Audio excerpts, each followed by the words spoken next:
सौम्याश्री आत्महत्या मामला को नहीं मुह खोलिला एफएम कॉलेजर आभ्यंतरण अभियोग कमिटी सदस्य कहते सौम्याश्री और अनेक छात्री अभियोग आधार में एचओडी समीर साहू को पदर हटेबा कमिटी सुपारिश करथिला हेले अध्यक्ष कौन कार्यानुष्ठान नहीं नथिबारु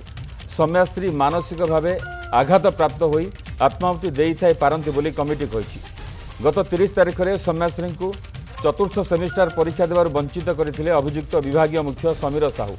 एने सौम्याश्री समीर विरोध में मानसिक और यौन निर्यातना अभियोग आनिथिले।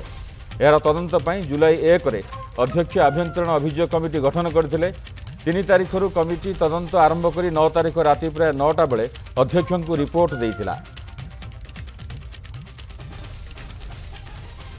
पचारू सार किंतु मना कले कहले ना मुझे एक कथा किसी कहने ताकू फोन करेनी मेसेज करेनी ताकू किसी कहने ए बाबद मुझे कहना बेले सार कहले किंतु सौम्या कहूँ मत या कहते तो आम जेहेतु किसी विटनेस ए केस विटनेस भी सतरे देखा गले कई था ये कहते पिला मैंने कहते ना तेणु से पॉइंट आम किसी फाइंडिंग्स पाइलु सत्यता किसी ना हारेसमेंट जोटा छिड़ा बा परीक्षा नदबा ये सब मानसिकता निर्यातनाटा आम जानलु से सत्यता रही सब पिला से कर ये एफेक्टेड तदंत पर आम यह जानलु सार र्यूड